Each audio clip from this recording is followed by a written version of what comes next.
something that I hear a lot, like right now, is people using their own voice in their samples, which is something that I encourage everybody to do, because if you're trying to make your samples unique, you might as well just use your voice, which is, there's nothing more unique to you than your voice. Nobody has your voice. Everybody has the plugins that you have. Everybody has the VSTs and the instruments and the contact libraries. You can get that everywhere. Your voice is kind of unique to you. So using that is going to be, is going to add more uniqueness to your samples.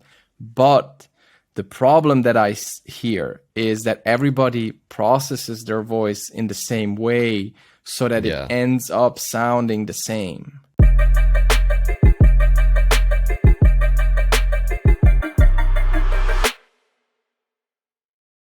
Yo, what's good, people? It's Cactus, and we're back again with episode 27 of Cactus Convos now. In today's episode, I've got literally one of the best sample makers I've ever come across. He's a Latin Grammy Award winner, has some major placements with people like Joyner Lucas, H, Heady One, just to name a few, and he's the owner of Minter Foundry. He goes by Al Hug. Al, how you doing, man? What's up? How's it going? Yeah, not too bad. Not too bad. Just, just hit my 100K on YouTube, so I need to celebrate at some point. I haven't had a chance to do that yet. So that's been the main focus recently. That's huge. Man. That's huge, man. I mean, not as big as a Latin Grammy. I mean, that's crazy. So congratulations on that. Oh, thank you so much. I'm not really a huge fan of like comparing successes, because there's so many things you can achieve in this music thing and in life in general, But definitely, I'm super happy about that Latin Grammy win that we had last year. Of course, yeah. I saw you when you posted that you were announced, like you were nominated for it. So I was keeping a close eye. So it was crazy to see. Was that something that you were like manifesting over the years, or would you say it was quite a surprise? I mean, it's always a bit of a surprise, isn't it? But was that one of your goals? Well, when it happens, of course, it's kind of surprise. Yeah. But at the same time, it kind of feels logic. It's the kind of the logical thing to happen, basically. Right. So at the same time, it kind of feels familiar. But I'm not really the person to kind of write down my goals and be like, I want to achieve this by the end of the year, and I want to achieve this, because I just don't really. I've never worked that way, so I'm not gonna start doing that, because I've been doing fine not doing that. I mean, if that works for somebody, that's great. Do it. Do whatever works for you, So it's not really a bucket list thing where I'm like, Grammy nomination, Latin Grammy win, and now we're nominated with the same track for the American Grammys too.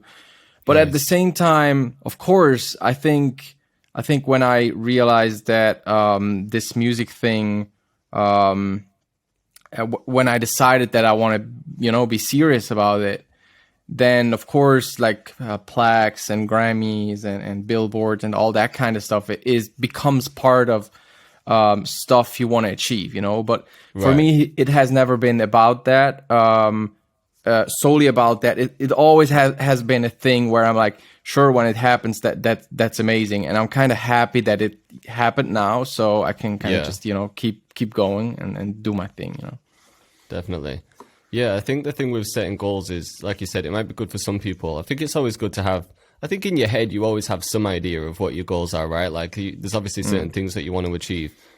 But I think maybe sometimes the problem with writing everything down might be, you can get discouraged if you don't get it, like you might have like yearly goals, and then if you don't hit them, then it's like you kind of beat yourself up over it. When I found that you might have one goal at the beginning of the year, but then the more people you meet, the more networking you do, the more opportunities that come up, you might just end up taking like a completely different path to what you envisioned at the start, So it's like your goals might just change constantly as well. So I guess it doesn't work for everyone. Yeah, 100%. For me, I love to focus on the things that I can control. For example, for this year, I have goals, but it's all things that I can control and can achieve by just putting in the right amount of work and focusing the work on a specific part of the things I'm doing.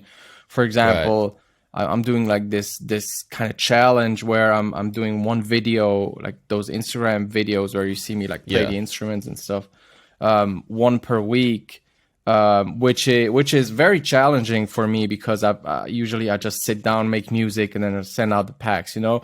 And with video, there's more. You need to put a bit more thought into it because you're documenting at the same time you're creating. So it's a challenge for me, but I know I can achieve it if I put the work in the right place, you know. But if my goal was to get a Billboard #1 hit this year, like how would I even go about achieving that? Like for real, like except just making the samples and sending them out, there's not really anything you can do, you know. You're not in control of what song is gonna resonate the most with most people in the US, for example. You are not in control of that. So yeah, I mean, if that works for you, that's amazing. For me, I found that focusing on the stuff that I can control is just a lot more rewarding, and there's less frustration in that type of way of doing it. And I'm all for I'm always trying to be as like to have the frustration on like as low on a low level as possible, because I get frustrated very very easily, and not so much nowadays, but I used to get frustrated very easily. And I also see it with a lot of people doing music. So whatever you can do to control frustration, try to do it, because it's your overall happiness just gonna boom go up. Like frustration 100%. Is the thing preventing you from being happy, basically. So just try to get rid of that, and then happiness basically just kind of is there, you know. Definitely. Would you say your frustration was coming from impatience, or was it something else? I think so, yes. Maybe not only, but impatience was definitely one thing. Then the other thing was, and this was basically before I even got into sample making, was I kind of felt boxed in where I was making the music. You know, Switzerland is very, very small. There's just there's not really an industry there, and I was pretty well connected in my hometown in Zurich, and with the overall Swiss music industry. But still, I kind of felt like there was a, you know, just like you're inside a box. So getting out of that and kind of being able to work for all these opportunities like globally has definitely helped me to be less frustrated. Yeah, that makes sense. So what kind of do you have any processes that you kind of go through each day to, I don't know, in some ways like avoid frustration? Like some people might meditate, some people might train, some people practice mindfulness. Do you have any, is that part of your routine, anything like that? Yes, I kind of switch it up all the time because I get very bored very fast. So if I had to like meditate every morning for 32 and a half minutes on like days, I'd be like very into it in the beginning, like super into it, be like, wow, this is going to change my life. And then after like 7 days, it's already, this is kind of boring. Becomes a chore then, right? Exactly. And then I kind of just switch it up all the time. So I just try to, you know, be aware of what kind of creates frustration, and then just try to get rid of that. For example, lately it's been being distracted in the morning by, for example, you know, family. I mean, I work at home and I have my family here. So, you know, there can be a lot of like distraction in the morning. So I kind of figured that out, and I just get up earlier, you know, before everybody else. Right. So I just get up like at 5 and be like, okay, let's get like a few things done. Yeah, so nobody's up at 5. I get a few things done, and then at like 7:30, already worked on some music, business, whatever. And so even if then I get distracted, I already was able to work on some stuff. So the frustration is less likely to, you know, come up, you know. That makes sense. So what does a normal day look like for you then? I'm guessing it's a little bit different each day, because you don't want like a set routine. But what does an average day look like? So the average day probably would just be like get up and make some music first. Maybe have a coffee and just like listen to some music. Listen to the music I made the day before. I love doing that because you kind of to look at your work and enjoy your work from the day before or even like 2 days before.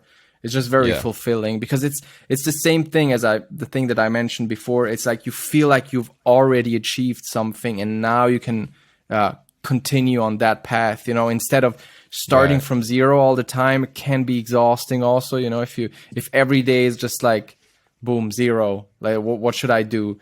That can be exhausting, but I tend to finish all my projects, so I usually don't have to work on anything that I worked on the day before, except for like if I'm working on a bigger pack or something. But if I'm working on a sample, I usually try to finish it within one session. Yeah. And then export it, put it in a folder, and then day after I can just listen to the things that I created. Sometimes with that as well, like listening to something back the next day, sometimes you might even pick out a fault that you might have made the day before. It could be something in the mix or just something that doesn't sound quite right. Because, for most people, when you're in the moment on one day and you spend like a few hours on a piece of music, for example, you, I don't know the right word for it, but you kind of like, you don't recognize certain things because you've heard it so many times. It's like your ears stop working or, it's just like when you come back to it like with a fresh mind, you end up just hearing things that you might not have heard before because you've just heard it so many times, right? It's like your ears just start failing at some point. You get ear fatigue, basically. Definitely. I think this is definitely something that I noticed, and I over the years I kind of figured out a way of resetting my ears, even like within a session. If you're working on something, just take a break, like really leave the studio. Maybe just like look out the window or whatever, or have a coffee or tea or water or whatever, and then come back and try to go into a mental state where you erase everything you already know. Like really be like, okay, what did we do here? Where am I with this? And kind of try to reset your ears. Of course, I mean, the ear is a muscle, so it will get fatigued over time, and that you can't reset. You just need to go to sleep and continue the next day. There's no way of, except for drinking a lot of water, which helps with ear fatigue too. But apart from that, I mean, if you do like 10-hour session and just like boom, like 808s all the time in your ears, I mean, you're gonna be pretty tired after that. Not being able to, you're not going to be able to hear a lot of detail in your music after that. I actually worked with a mixing engineer a couple of years back on a electropop record, and he mixed a record that I produced. And that guy was so aware of his the preciseness of his ear at a certain moment, where he would work on a mix and then be like, need a break. And then he would just take a break immediately before his ears would get fatigued. Yes, and to the point where, I mean, we would have maybe like lunch over lunch break. He would be, I'm not even gonna have a glass of wine for lunch because then my ears are just gonna suffer from it. Like really be very aware of how precisely he can hear stuff and be like, this is my job. I need to do this I need to be able to work my best at the best. I need to put out the best quality work for like 8 hours a day, focused work. Right. I need to be in best possible shape for this. So, and he had like all of this, like these routines to be in that space, which I found very interesting because we're just like get in here and just be like boom, boom, boom, and just work, and don't really care about that. No, 100%. I was going to say, I imagine that's come from like years of practice to be able to know that point where your ears are fatiguing and when you need to know a break, when you need to have a break. But at the same time, I think like a lot of producers are just notorious for just locking themselves in a room, shutting the blinds like these, and then just, like you said, just having the 808s thumping in your head for hours on end. A lot of people don't actually think about the repercussions of not looking after themselves in like a health aspect, like maybe they don't drink enough water, maybe the diet's not on point, maybe they're not seeing enough sunlight, getting enough fresh air, like just little things that can make such a huge difference. I found even just stepping outside for a bit, you know, if I'm feeling like I have a bit of beat block or I'm not fully feeling motivated, I'll just go outside, have a little walk, take my dog out or something, and then just come back with a clear head. And even just that 20-minute break just helps so much. Yeah. For me personally, I found that I'm actually pretty bad at that, like realizing I need to take a break now. But what I can do is prepare everything so that I don't get to the point where I need to take a break, for example. So make sure I have the water like right there before I start the session. So I don't have to get up to get water if I don't want to, you know.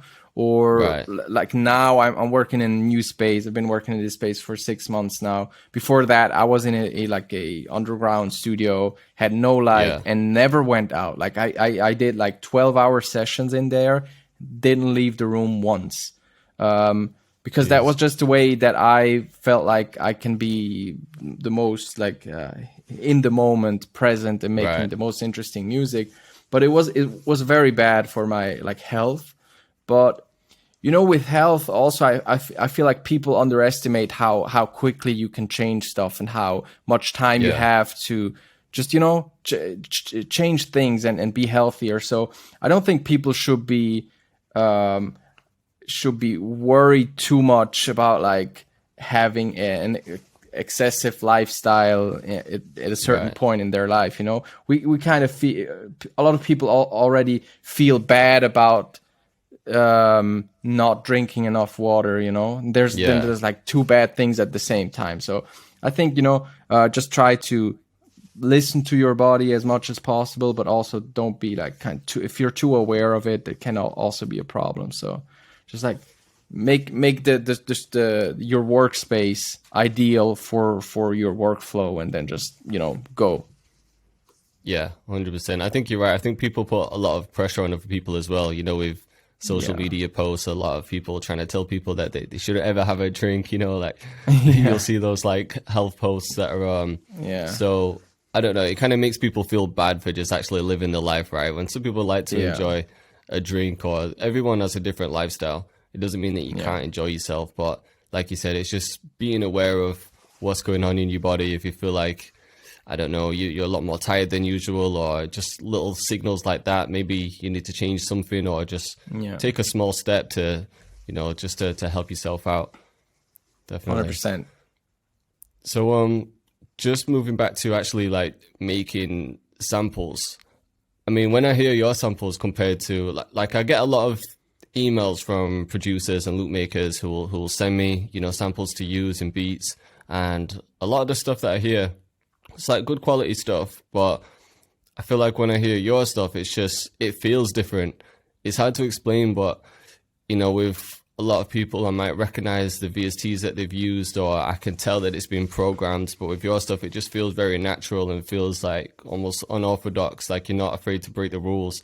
So kind of talk to me about your process when you're actually making a sample, like starting with what's going on in your head, what's your mindset when you're approaching a sample, and then, you know, just talk me through the journey. Yeah. Well, I think what is very different from how I work to how other people work is not necessarily the real instruments that I use, because I know people who don't use any real instruments and make incredible stuff. So I don't think that is like the main thing. But when I sit down to make samples, I don't actually think about making samples, you know.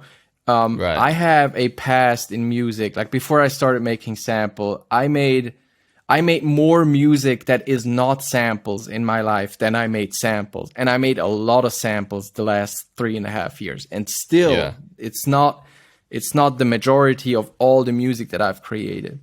And for a lot of people who start now in music, making samples and making beats maybe is their first musical experience. You know, it's like they discover music through that genre, which is sample making. So already they're starting from a different, it's a different start point. And I'm not judging. I'm not saying one is better or one is different. I'm just saying I come from somewhere else. So the way I think about music already is different. So I don't necessarily start with a click, for example. I'm not like, this is not how my projects start usually, because this is never how I make music before making samples. So either it could be just hit record in the DAW, disable the click, no click, just sit down on the instrument, play some stuff, record some stuff, and then listen back, maybe chop some things and be like, okay, this chord is cool, let me put it here. And then maybe add like a second track because there's a cool overlapping chord that could be cool. Or maybe there's, at some point, I played a top line melody that could put over there. So it's a lot of editing and slicing afterwards. And then figuring out a tempo afterwards, be like, okay, what is the pulse of what I played? Can I find some, some grid in this? By doing it that way, I come up with different BPMs than everybody else. I come up with different flows. I come up with different micro timing within the bar, for example. I happen to maybe play in like in thirds, not in thirds. I mean in triplets, instead of 16th notes, maybe, and that could be something, a decision that could be influenced by a click in the first place. So I try to just start from zero, either that, or I like to make samples based on drum loops, but like acoustic drum breaks, just like Polyphonic Music Library, AJ Hall, that kind of stuff.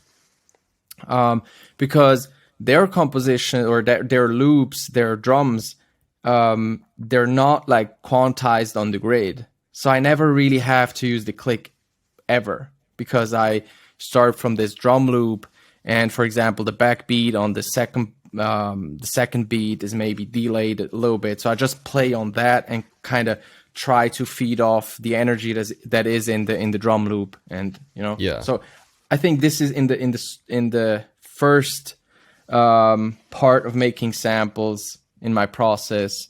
I think just starting from either nothing or from a drum loop already puts me in a different starting position than anybody else, I think. I think that's a good point, because even just from personal experience, because I mainly make drill, so my automatic thing, like when I open FL, it's already set to 140. So whenever I hit record, I'm like, it's always around 140. If I go back through my projects, I'd say like 95% are around like 140. And then some are around like 90. It's either like 90 or 140.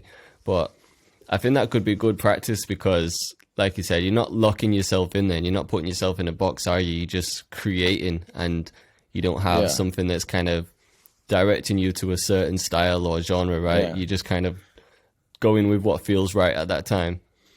I'm actually very bad with BPMs. Like the numbers you just said, I had no idea that like 140 was drill, and that I just never think of BPM in that way. I've never DJ'd, so I've never had to tempo match stuff or whatever. I never for me, like the BPM is the thing that I read in my DAW before I put it in the file name. It's literally just, what is the BPM? Oh, it's like 82. Boom, boom. I put it in there. So when I'm in a session with a producer and I play something and they're like, oh, what BPM is, like, what is that? Like 90? And I'm like, I don't know. I have to check the file. It doesn't, for me, I don't, every BPM is the same for me. I don't, well, maybe 25 is maybe a bit slow. I know that 25 is very slow, but and I know that 160 is very fast. But let's say between like 60 and 65 and 140 is just, and then also it doubles at some point. So even like 60 to 120 is the same thing. So I don't get thinking in BPMs. It's nothing. And never has been a thing that I've done, actually. Yeah, that's interesting, because not a lot of people work like that. But I guess that's just another thing that separates you. Maybe, so, what kind of? Because I'm sure you've heard, or you have a lot of producers sending you their samples to review, especially with doing your course as well, or like the one-on-one sessions, should I say? Yeah. But what are some of the like common maybe not like even mistakes or just things that you notice from producers, which you've kind of gone back to give them feedback on and say, you know, maybe you should try this? Are there some common things that you always find? Well, something that I hear a lot, like right now, is people using their own voice in their samples, which is something that I encourage everybody to do, because if you're trying to make your samples unique, you might as well just use your voice, which is, there's nothing more unique to you than your voice. Nobody has your voice. Everybody has the plugins that you have. Everybody has the VSTs and the instruments and the contact libraries. You can get that everywhere. Your voice is kind of unique to you. So using that is going to be is going to add more uniqueness to your samples. But the problem that I hear is that everybody processes their voice in the same way, so that it ends up sounding the same. So when I listen to a sample with like vocals in there, I can immediately hear that it's not vocal chops, because vocal chops are usually like from packs, because those are usually a lot more complex and wild and like runs and fills and just like wow from crazy singers. So it's more like simpler stuff. It's a lot of like ooh ah, like a lot of vowels, and then the processing is just very filtered, very reverby, very Foreman shifted, pitch shifted, that kind of stuff. And so what I tell everybody is like, this is good. This is step one. Just after using vocal chops, this is the next step. So let's say using vocal chops, step one. Using your own voice and make it sound like that very famous underwatery vocal sound that some people have invented and have perfected, and I love it when I hear it in the music. But what I'm saying, that step two should only be like a step on the way to finding your own sound, using your own voice in your samples. Because so then the third step would be, okay, how can I process less but still make it sound interesting? Because the reason why everybody processes the same way or does the amount of processing on their voice is either they're insecure with how their voice sounds, they don't practice it, so it doesn't sound good when they just use it. So the processing kind of covers up everything, and they also try to copy a style that exists, a style that works, a style that will potentially get you placements. But the problem with everything that will potentially get you placements is like everybody does that, and then the chances of you getting a placement in that style then decreases again. So it's up, down, So see it as a step on the path to, like, the end goal would be creating songs and then sampling from those songs. That would be like the end goal. And not everybody should try to go there. We're not all of us are singers. I'm not. I don't think I'll ever go there, but I can try to go as close to that as possible. For example, Resky, he will definitely put out, and I think he already has, like he puts out his music, which is not intended to be consumed as a sample. You can sample it and then use it in records, but he is a singer that produces his music. So that is the end goal, and you should try to go as close to that as possible.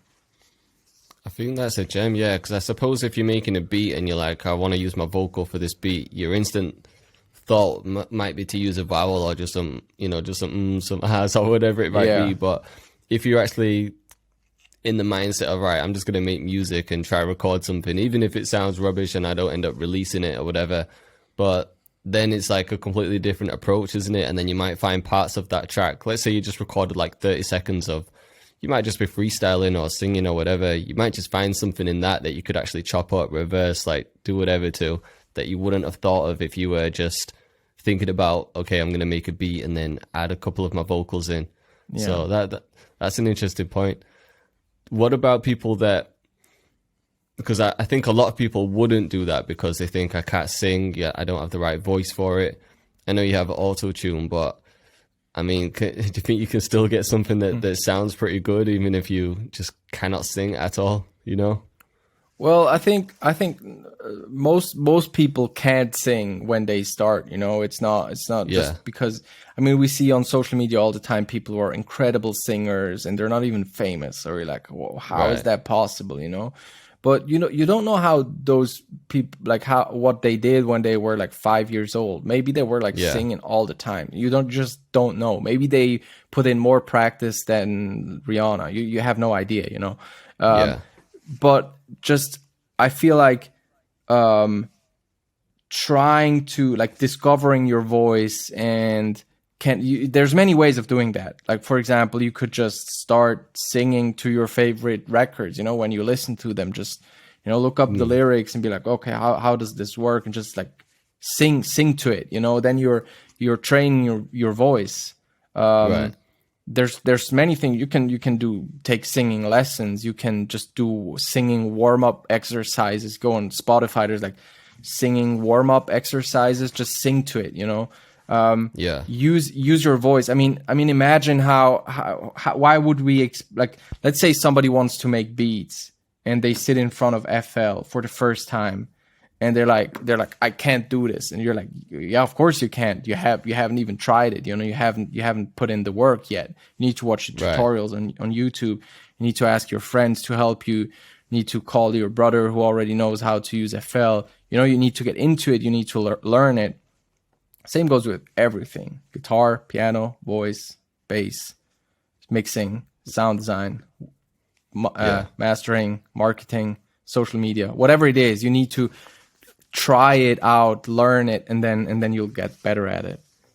yeah, definitely. I think when I took a few piano lessons, one of the steps was to do like a bit of vocal training, and it was one of the most uncomfortable things I've done. Sat with a teacher and singing, even though it was just like Yeah. me and one other person, it was uncomfortable. But once you actually learn a little bit, that helps with your production as well. Because let's say you're new to making beats, and I don't know, you might not be able to find the root note of chords. It helps with things like that because obviously once you like train your vocals to a certain point, you can kind of not know like exactly what note it is, but you might be able to like hum something, for example, or you might have a melody in your head, and then it makes it easier to find it on the keyboard or find it in the notes in your MIDI, and then it makes it easier to find the bass notes of certain things. So it was definitely so helpful, even though it was really Yeah. uncomfortable to do and quite Yeah. embarrassing.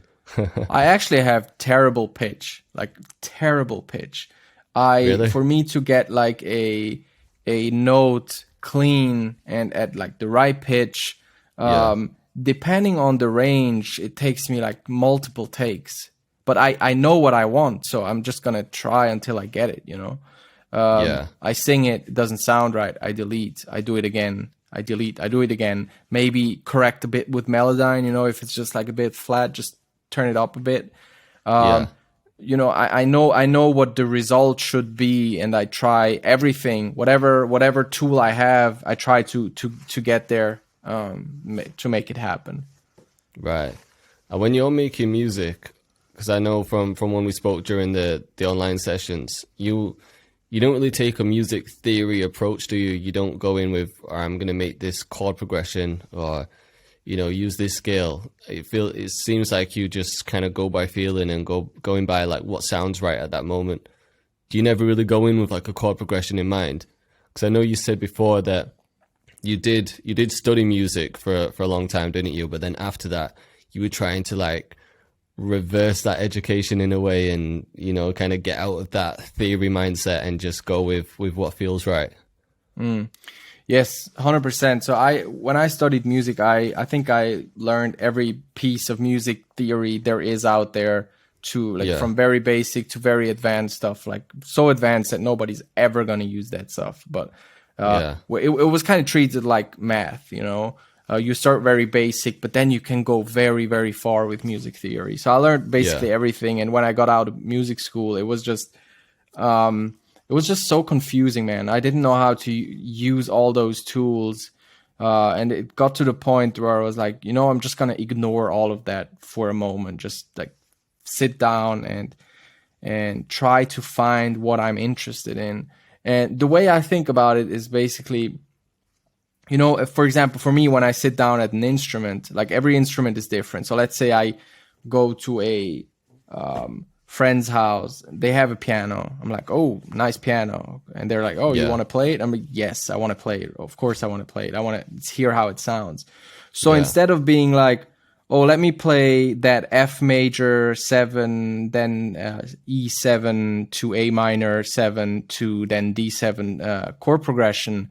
And people are going to be like, oh, wow, you play the piano really well. I just sit down and just play one note because, first of all, I just want to hear how it sounds. I'm like, bing. Right. Okay. And then I just look for notes that I like because every instrument is different. There's going to be instruments that are that sound better in certain keys, sound better in different ranges. So I just go in there and just listen first. Like I kind of let the instrument talk to me. I'm just making it talk, but then I want to listen what sounds best.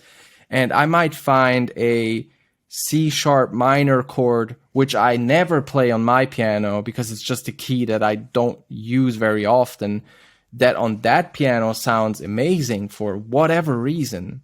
Yeah. So then I'm just going from there and just kind of building it up, you know.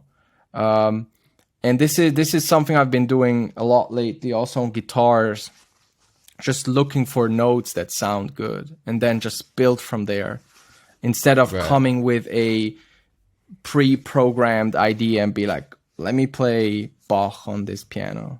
It might sound terrible because maybe that piano is just very dark and very airy, and some minor chord will sound way better than your Ariana Grande soul R&B chord progression.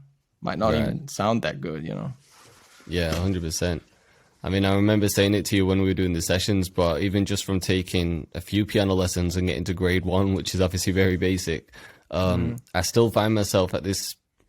I still find myself every day when I'm making beats, I'll be like, I don't know, I might put one chord in and then I might limit myself because I'll put another chord in and I'm like, oh wait, I need to add the 5th after this because my music teacher said it usually sounds good, you know, or there'll just be certain rules which you should be able to break, but it's still just embedded in my head. I'm like, I shouldn't really do that, but I want to do it, you know? It's tough to kind of reverse that. So I can't imagine how long it took you to reverse it after all those years of studying. Well, it almost took me like 4 or 5 years, like really long time to. Jeez. And I didn't try to forget all the stuff. I still know the stuff and I still can use it. You know, if I'm stuck in a composition, I'm like, okay, how can I continue with this? Then I might start like, okay, this is 4th degree in this key. Well, I know that I can substitute the 4th degree with like the 6th degree, for example. Let me try that, you know. I still use it from time to time. And that's how I think we should all think about music theory and scales and also processing theory, like the way we know how to process something. Like to me, it's very weird that if I ask you, how would you process a vocal, that you can give me an answer to this. There is a theory behind processing vocals. There is in the sample making genre, at least, there's a theory behind like, how do you process the piano? How do you process the master of a sample? There's so much theory out there, and I feel like people use this as like cheat codes and cutting corners and be like, okay, let me just take this, throw it at that, and just be like, yes, I made this, you know. And that works. Yes, that works. Definitely works. But like, how long are you trying to be in this game? Like, are you just trying to do this like for 3 years, just do everything very fast and then be like, I did it all and then just be out? I don't think that like most people would say yes to this. Most people would say, no, I'm trying to do this like forever. You know, I love this. So give yourself time to discover things, you know. Let me give you the example with scales, for example. Like when you pick up a new instrument, for me, it was guitar recently. So practicing scales is very important because it helps build technique, you know, muscle. It helps train your ears. It helps you understand how an instrument is built, because playing a C minor scale on a piano is very different visually from playing a C minor scale on a guitar. Transposing a C minor scale on a piano is very different than transposing it on a guitar. So you learn all these things from playing scales. Okay, now I watch like, I don't know, something on Netflix, just practice the scale, just, do my workout Yeah. while watching other stuff. Then I sit down to make a sample, a melody. Do I pick up my guitar and be like, da da da da da da da da da? Okay, I have a melody. No, I don't do that, because that everybody's like, Yeah. obviously that's trash, that's not a melody. Gosh, Now with yeah. chords, somehow with chords, people are like, oh, let me use this 2-5-1 that I learned, and just make a sample out of that. They're willing to take chord progression, like finish chord progression, and just copy paste them into new projects. Somehow Yeah. with chords, people are less willing to search for something that is different from what they already know. And it can be so much stuff. You could either change out a chord, you could play it differently, like you could change the harmonic rhythm, play one chord for 2 bars, then the second chord Yeah. for half a bar, and then that kind of stuff. Or Right. you could actually play a certain rhythm with it, or you can change the voicing. Your C minor 7 chord, which you've learned to be C, E flat, G, B flat, you always play it that way. Well, on the Yeah. piano, there's like 5 C's and 5 E flats, and you can switch them around. You can play them closer. Right. There's so many ways of doing it. Why are we just like doing like, boom, I have my C minor chord? So when I like I recently, like yesterday, I don't know when you're gonna post this, but yesterday, from the day we record this, I created this piano composition and put out an Instagram video. I think you saw it before. I saw you like the video. Yeah. Yeah. That first chord that I play is like a C minor chord, so very basic. Played that chord like a million times. But what I found out is that when I in the right hand I play the melody, and instead of releasing every note, when I play the melody, you play one note and then release, play the next note. I kind of found out, and I was thinking for like 15 minutes, I was like, how am I going to do this? Should I press the first note, then the second, keep the first note down, but when I hit the third note, I'm going to release the first note instead of the second note. All that kind of stuff. I do this all the time. I kind of obsess about this kind of stuff, which makes me spend way too much time on a piano composition like that. Took me, I don't know, like 2.5 days to come up with like 45 seconds of very simple piano music that is not that different from a classical piece that you might have already heard, but I make it a personal matter. I make it very personal. I'm like, I'm going to decide how I'm going to play this, every note.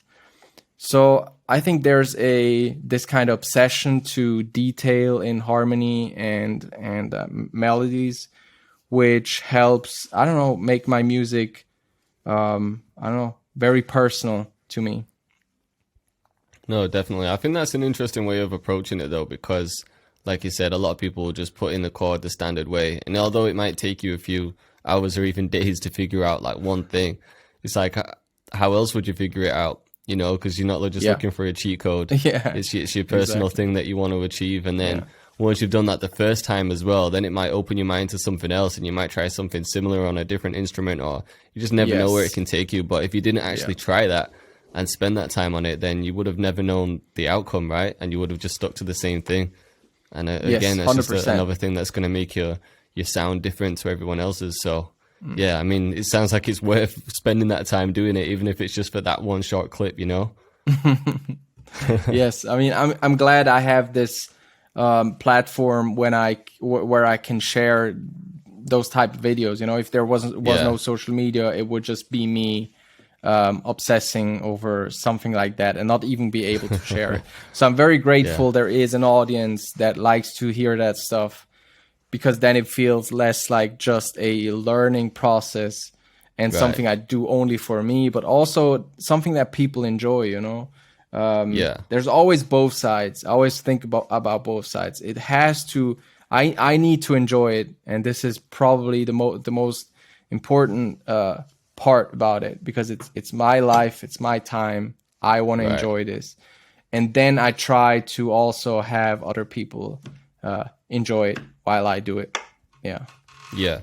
I think if you enjoy it though, I think that energy kind of reflects on other people, because I don't know, you can almost feel it, can't you? It's just so like unique that people want to engage with it because they haven't really seen that type of thing before. But then sometimes when you're trying to, if you're just trying to do something for the views, or just because you think that people are going to watch this, and you think, oh, I'm just doing this because I think people might like it, you'll get drained so quick. Like your energy will just dip because you're just not motivated to do it. You're not enjoying the process fully yourself. I've done that like sometimes before. It might be like a beat, for example. I might be like, for example, I have a type beat channel, so all the time I'm making drill beats because I'm trying to target these keywords on that channel. But one day I might wake up and I'm like, I don't really feel like making a drill beat today. I want to make some boom bap or just something completely different. But then I'm like, oh, but I need to upload to this channel. So then I'm kind of forcing a beat, and it takes the enjoyment away from it. So it's a tough one to balance because, you want to get the content out there, get the views up, get people to tune into what you're doing. But at the same time, you want to actually enjoy that process fully. So it's definitely a tough one to balance. Yeah, I mean, we're running a business here, you're gonna struggle when you run a business, balancing results with like enjoying yourself. There's just gonna be, and I have this all the time, I have a lot of stuff that I need to get done, but I've kind of let go of so many things over the past years, that it's had to let go of so many things that it's kind of easy for me now to say no to stuff. And I was very bad at it. I was very bad at like saying no to projects. But now it's like, honestly, when people come with like an opportunity, and in like the first 3 seconds, I already know I'm not going to do it. It's just not going to happen. I let them finish and then say no. It's just like very respectfully be like, I'm sorry, I can't do this. If you're looking for melodies for Lil Uzi, here's a contact of a friend who makes that. Go ask that person. That's your person.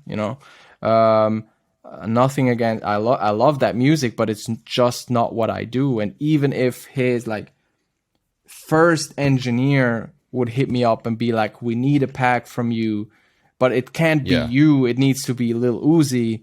If they want me, that's fine. I'll send a pack. But if they want like Lil Uzi, then they kind of hit up the wrong person, and I need to let them know that they hit up the wrong person for that. Yeah. You know what though? I think people will respect you more for that. You might get some people that are a bit annoyed, like, oh, he said no to us. But when you become the guy that just says yes to everything, and you do everything for everyone, for one, it's like just damaging your own mental health because you're not enjoying the process, and people don't really respect that. The fact that you're actually willing to say no to people, like, it takes some guts to do that, because it is a hard thing to say when people ask you a favor, or they want to work with you. It's hard to turn certain people down because we're human, right? We don't want to let other people down or look like a dick or something. But I guess you've got to look after yourself first. That's the main thing, right? Yeah, definitely. And also, I mean, how are you gonna, like, let's say you say yes to everything, and then you say yes to someone, and then something new comes along, and you're gonna say yes to that thing. So you're gonna leave the person. You're basically gonna say no like 2 weeks later to the person you said yes before. So in the end, your time is limited. So clean cuts are always better. So if you feel like it's not gonna happen long term, you might as well just be like no from the start. It's not even worth like putting it in that. It's you're kind of working in a buffer zone before you can actually opt out and be like, oh, actually, I don't want to do this again, even though you already knew from the start. So clean cuts. Yeah, definitely.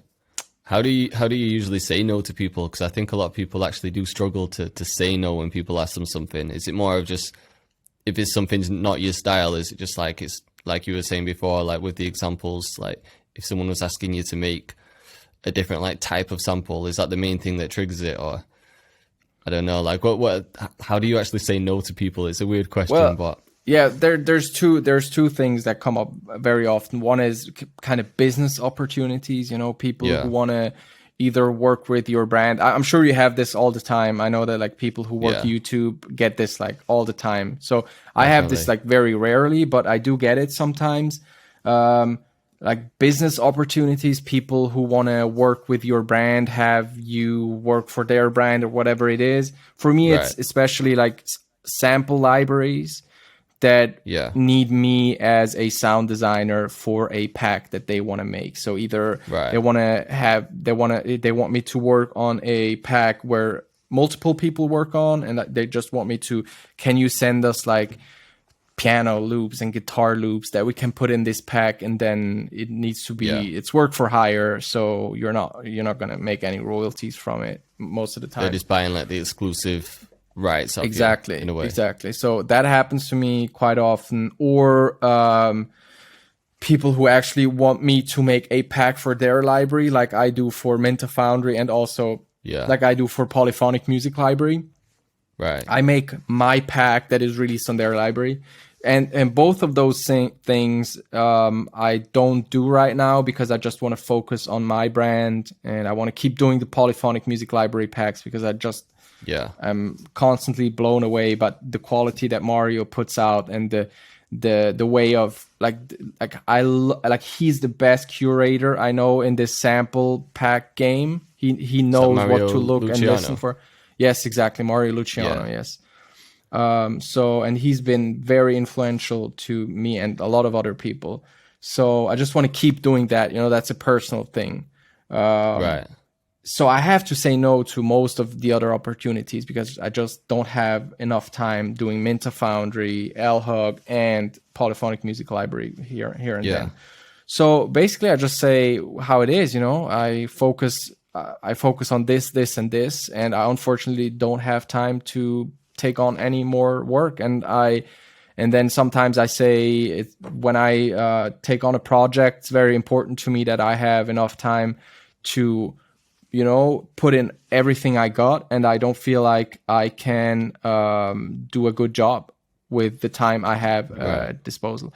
And very often people try to convince you by saying how much money you can make from it. And when somebody comes to me and starts, and this is their first argument, is like, first of all, you can make this amount of money. I'm like, probably not going to do it. This is for me, this is not a way to pitch projects. So if you ever want to pitch a project, make sure that it is interesting to me in terms of how I can spend my time. Like, how interesting is it going to be to work on that project? If it's going to be boring work, everybody has a price. If it's like very, very, very well paid, I'm definitely willing to spend some time working on it, even if I don't enjoy it. That's me running a business, but not on promises. I'm not going to make a pack on somebody promising me thousands of dollars in 2 years because of royalties. That I'm not going to do that. That's just too risky. Of course, yeah. So that's on the business side. Then on the other side, in terms of my L-Hog samples, exclusive work, sending out samples, I get a lot of, like, very often people hit me up and be like, yo, can you send me samples? So if they're, let's say, like smaller producers with not necessarily placement opportunities, I tell them that the people I work with expect me to send them exclusive samples, as exclusive as possible. So I can't, unfortunately, take on more people in that circle, but that I do have a public packs out there, Polyphonic Music Library, Minta Foundry. So just get those packs, send me back the beats, and if the beats are like top notch, I love the beats, then I'll send you samples. I have people like that. They have like 200 followers on Instagram. They have 0 placements. They have no common followers. They're like, I don't know where they came from. I don't know where they're going to go, but they make dope beats with my samples. And I have like a guy who like flipped like a 20 pack. Like, he made a beat out of every sample. And I'm going to send that person more samples. Very, very simple, Of course, yeah. No, that all makes sense. Whilst we're on the topic of, the business side of things and creating sample packs, how do you decide what sample packs or what samples are going to be exclusive for some people that you're working with, and which ones are going to be for packs on your website? For me, it's two different ways of making samples, actually. Like the public packs for me are almost like releases. Like I almost think of it like an album, with like short songs. They are all in a certain style. So for example, if you listen to my polyphonic samples, they're all made within a 2-week span. So I'm like, now I'm going to work on this project and I'm going to make samples for the polyphonic pack. So I go into that room, if you will, and be like, I'm going to just spend time in here and just figure out what that pack is going to be and just only work for that. So then it's very easy to be like, oh, this is the polyphonic pack, right? Because if you work on everything at the same time and never know is this going to go in here, is this going to go in here, then your public pack is just you're never going to finish it, because there's always a way to send samples to individual producers. So the pack would just never be finished, because I would always send the samples out, because in the end you always want something to happen as fast as possible. So if I make a sample and then be like, now I have to wait for this pack to come out, let me just send it out, then this pack is just never going to be finished. Yeah, 100%. That makes sense. And how did Kenny Beats come across your samples? Because that video made me laugh that you posted. It was when he was streaming, wasn't it? I think I don't know if he was using one of your samples, or, he clocked you in the chat. He was listening to one, wasn't he? And he was saying that he used the drip plugin on like a real nice piano. Because I know he uses Mario's loops as well, doesn't he? So is that how that connection happened? By working with Mario? Actually, no. Actually, I tried to get in contact with Kenny Beats through multiple ways, and all of them failed. So I tried. Well, I'm not gonna be able to talk about all of the ways that I tried, because I want to respect like other producers and their decisions. But I definitely tried DMs. That didn't work, because he just he gets too many DMs and he doesn't either not check them, or I don't know. That didn't work. I tried have people give him my samples. So I would give my samples to someone and be like, can you give them to Kenny? That didn't work with multiple people. So at like 1 year ago, I kind of decided, okay, let's just not focus on that anymore. I also tried through his Discord. That didn't work. That I wasn't probably in there enough to kind of, build with the community. So I realized that would just be too much work, and I don't have time to do that. So I kind of forgot about it and was just like, you know what? I'm just going to do my own thing and just kind of trust that if my stuff is good, he's just going to hear it someday. And I think, so I don't know exactly, but I think he used one of my percussion breaks packs from Minta Foundry. So somebody hit me up in DMs and was like, yo, can you use your percussions on stream? And he was literally, I don't even know if he used them in the beat, but he was just listening to the samples. It was like, like that. And somebody heard, oh, this is L Hog percussion. So that person hit me up, was like, oh, check it out. So I saw this on Twitch. So I then saw it on Twitch, like the on-demand video. I cut out that piece and posted it on Twitter, and was like, you got to put your shit out there. You got to put your packs out there. You got to put your music out there. People are constantly looking for new stuff, constantly scrolling through social media.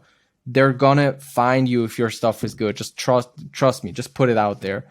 And then he saw that and followed me, and then I got to like send him a sample pack. I don't think he ever used anything from me, or I don't know. He then started following me, and he just happens to like those videos.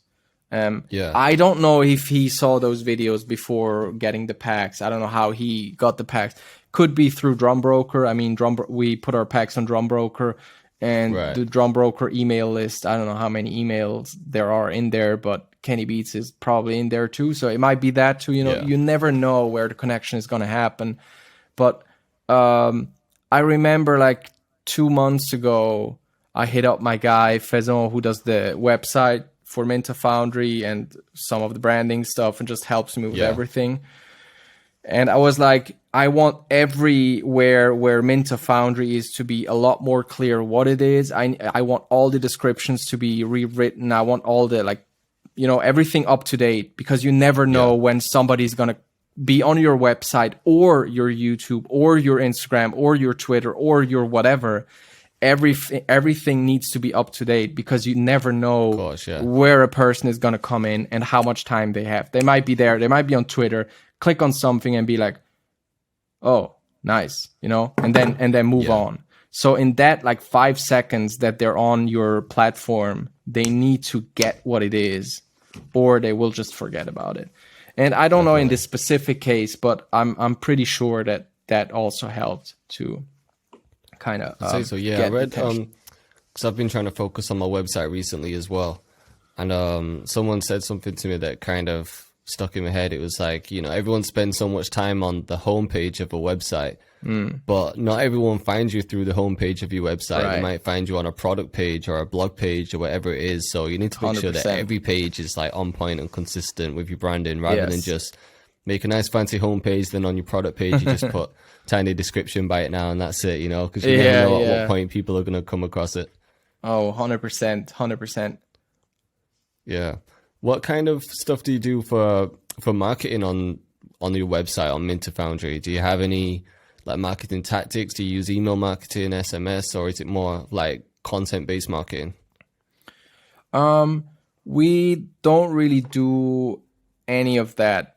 We have a newsletter, which is just a new product alert when a new product drops, but sometimes we even skip that for a month and then just do 2 products in one email.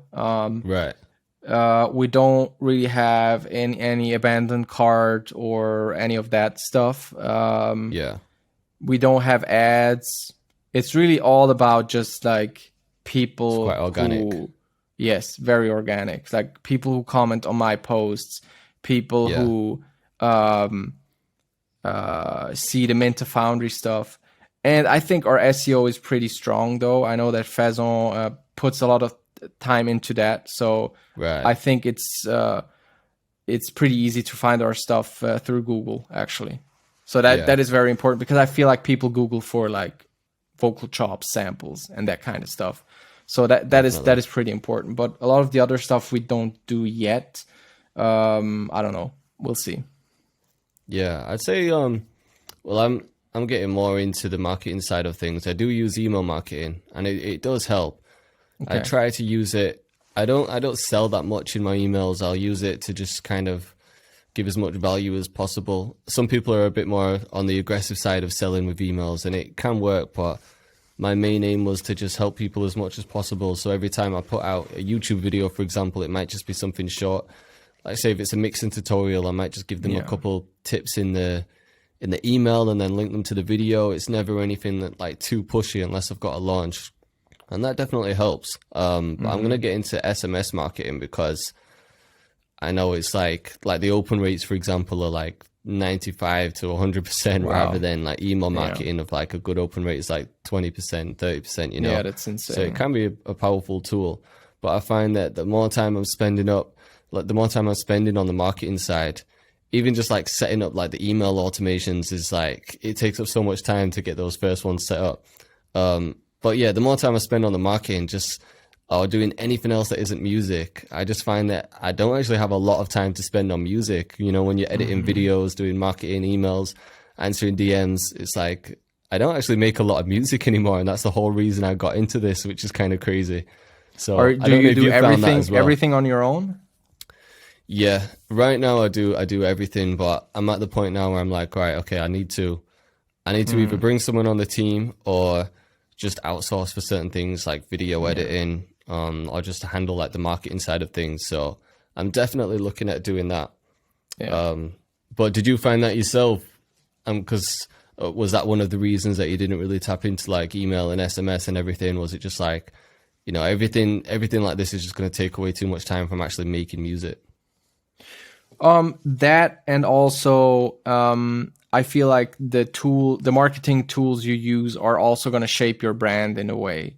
And our brand is just it has that very organic feel. So I want to keep that for as long as possible. We might have to do ads at some point, and if we do, I will, But at this point, we get the numbers that I like to see without doing that stuff. So I'm just like, let's just keep going like this, I'm not. I don't ever see stuff as a money grab. I never see something and be like, oh shit, we need to like triple everything because you can. Just because you can't triple, it doesn't mean you should, because you might triple and then fall down. You never know what's gonna happen. Of course, yeah. It's not this what I do is not. It's not a money grab. I capitalize on my brand. I want to sell packs. This selling packs helps me build this studio, create more sounds, put out stuff that is interesting. But apart from that, it's just it's I want it to be like an organic, a business with an organic feel as much as possible. It's not like you're a company that's just started and you don't know how to make music and you're just trying to push packs and you're having sales every week. It's like you actually like, that's your passion. Music is your passion. You're incredible at what you do. You're willing to like, or you've worked with a lot of people. Like, it's just completely different to someone that's just starting up a business and just trying to push packs out there. So I could definitely understand why you haven't taken it that way, because like you said, it gives you that more authentic look. It's just a different way to brand yourself, isn't it? Your website's not plastered with sales banners everywhere, and it's like that can kind of cheapen your brand in a way, or it just gives you like a different image to what you're going for. So yeah, I definitely hear that. And the other thing I wanted to ask you is, because I know you've worked with Illmind a few times, haven't you? You've had a couple placements together. Yes. I was just watching a video earlier today, which I didn't see before. It was a stream of his where he was cooking up with some of your samples. So how did that connection happen? Was that similar to the Kenny Beats, where you're trying to reach out to him and then it ended up happening naturally, or was it a bit different this time? Well, Illmind was the first producer to give me a shot, like the first big producer to give me a shot in this sample game. It was after I took Mario's class that Mario told me like Illmind would really love your stuff. You should try to DM him. And this was still back when, only 2.5 years back, but it was different. Like DMs actually worked back then like a lot better than they do today. There was no producer community, was not yet on Twitch, not yet on Discord. It was all Instagram and YouTube. Right. So I just DM'd him and was like, I took Mario's class. Like Mario told me to say this. He was like, tell him you took my class. Tell him I told you to contact him. So that was my opening line. And then I was just like, I got samples for you. Mario really liked them. He said, I should contact you. I'd love to like work with you. And then he sent me his email, and I kind of think he fell in love with the style of my samples, because for a while he was just like on every live stream he would just be like L hog, L hog, L hog. So that really pushed me. That was the first moment I realized, well, actually I think this could like really go somewhere. Like if I can get Illmind's attention, that means I could get somebody else's attention too. Like somebody with somebody who shapes the music industry actually cares about my stuff. When you realize that for the first time, you realize also it could potentially be scalable, Definitely.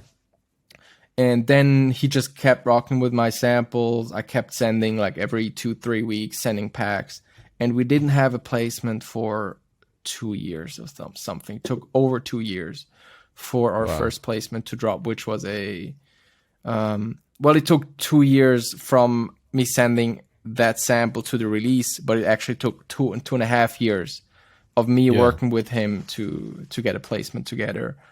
And actually the first placement we got together was the Ross song Private.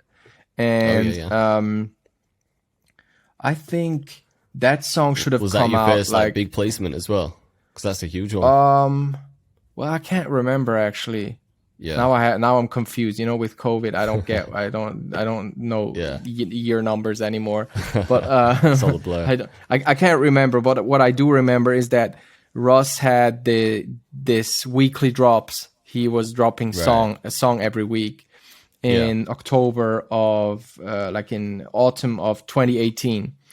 And then Illmind hit me up and was like, "We got a placement with Russ. It's gonna come out very soon." I was like, "Oh shit, dope!" Right? Damn. I was in making samples for not even a year, and already I get a placement. Wow, that's crazy. That's crazy. So I thought that would drop, and it didn't drop, and it dropped 1.5 years later, actually, out of nowhere. And then on a Russ stream, I found out why that was, because he had that song "Best on Earth," which went kind of viral because Rihanna made a video, like an Instagram video, her walking down the beach, and then this was like a trend. So that song trended, and he didn't want to like interrupt that trend by dropping more songs. So he just wanted that song to breathe, and our song was next in line. So he didn't drop that song, and then he dropped an album, song wasn't on there, and just took like forever. And then like 1.5 years later, almost 2 years later, he drops that song out of nowhere. I've never would have thought that song would ever come out. So I thought I would have my first big placement 9 months into sample making, and then it took 2.5 years. So that was a good lesson. That was a very good lesson. Yeah. That kind of I guess it's hard showed not to me, get overexcited, isn't it? Yeah. Don't get overexcited. Don't get too high. Yeah. It's going to be very frustrating. Yeah, I guess until the song's actually out on streaming platforms and everything, it's not really out. But at the same time, it's still something to be proud of. Even if a producer gets a big like placement that never gets released, it's still something to be proud of, because you've still got your music into the hands of this person, and that person has fucked with it enough to actually record something to it, you know? So it's not like it's just a complete loss, you know, there's still some benefits. Yeah. The thing that annoys me most about like songs not coming out also means that you're probably never going to hear the song, because if it doesn't leak, because we as producer very rarely get songs back, unfortunately. Right. So I just got noticed like this week of a song, like last week, of a song that should have been on an album that I was waiting forever, and it got cut from the album. So, you know, it's not a problem. It's not gonna, I don't even feel that frustrated about it. I'm just, that's just how it is. But I would really love to hear that song. So I still hope it comes out sometime. Yeah. Yeah, I guess after that first one that happened that took so long to come out, I bet after that you were just like, you know, if opportunities come like this, you know, you can be excited in the moment, but don't focus just purely on that song, because you can get obsessed with it and think that it's going to change everything or it's going to be huge. And I don't know, you can put a lot of energy into something that might not officially come out. So I guess at this point, it's like, you know, once you get that news, it's like, okay, a little bit of a celebration in your head, but then just stay focused on what you're doing. If it comes out, amazing. If not, you know, there's going to be more opportunities. I guess that's the mindset. Yes, 100%. What is a bit like sad sometimes is, you know, when songs drop, then they have a very short like the attention span is very short. So a song drops, it's hot for a week, maybe two, and then, you know, everybody moves on. So we don't even get, unless it becomes like this huge hit. When a song drops, we only get this very short time span of like really enjoying it. We're like, damn, I really produced that record. So that's very short. Then also we can't get too excited before. So it feels like we can never really actually like for real like celebrate a drop. So I feel like being excited before a song drops is very cool, because it can also, you know, that's, you know, it's going to drop. Nobody else does. So you can also enjoy that moment. But then also you just need to be prepared for it to never drop. That's always going to be a possibility. I've signed paperwork for songs that will never come out. Yeah. Because they just 100%. Got caught like last minute. Right. Yeah. I mean, I guess it can be discouraging, but it's just part of the game, I guess. It is. It's a tough one. Just part of it. Yeah. For producers, or let's say for like people that are focusing on making loops and samples, and their main goal is to, you know, just get these samples worked on by other producers and land placements.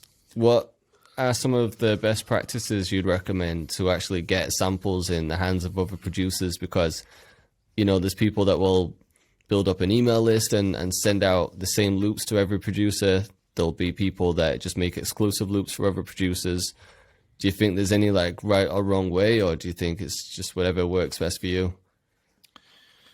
Well, it depends what brand you want to have. If you send samples to everybody, just expect people to think that your samples or sound like everybody's samples. You know, it just like the way you move is going to impact how people think about you. So I think there's better ways, but if you find that tactic to be successful for you, do it, you know.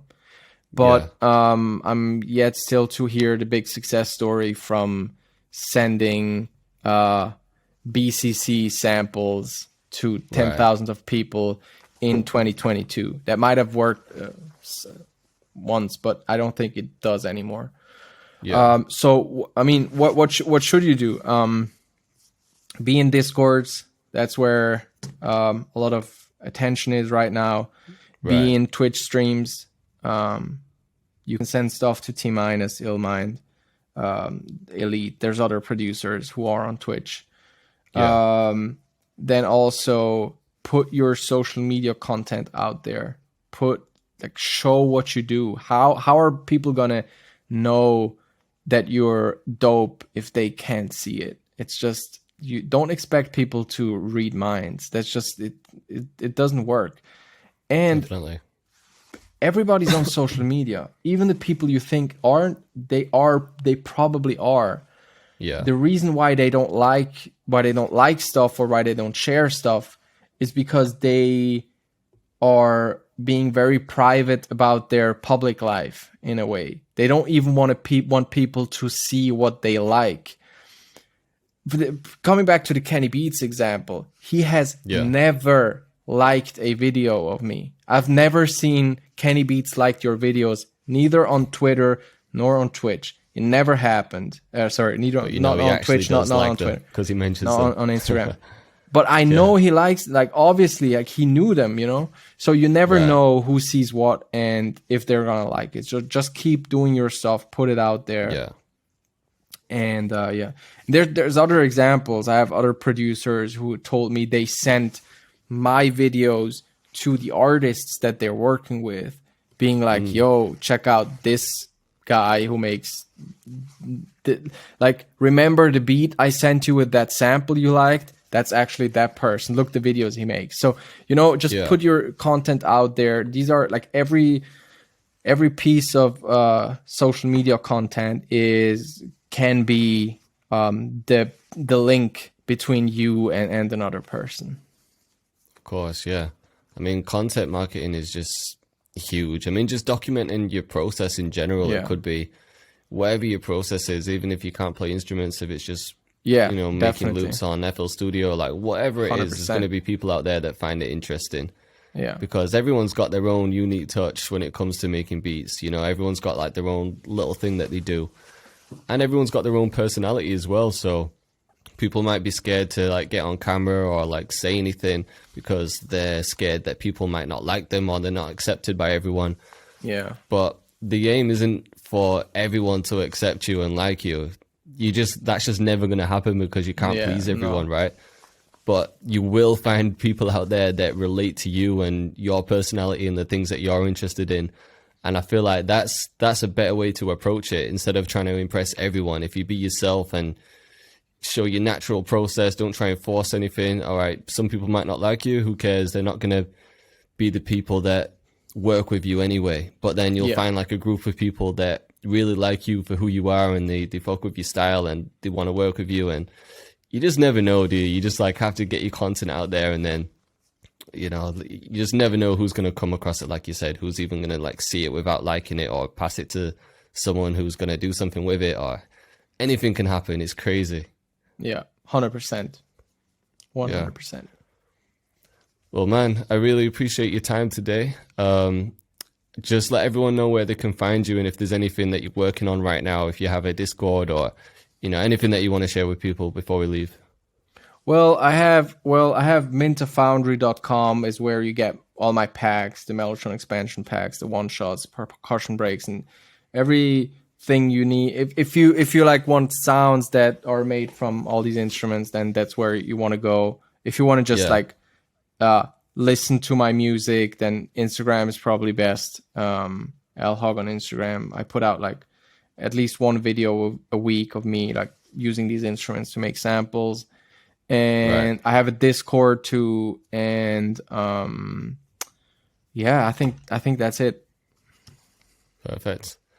All right, man. Well, once again, I appreciate your time, man. Yeah, we'll definitely keep in touch. Well, thank you for having me. This was amazing. It's always good talking to you.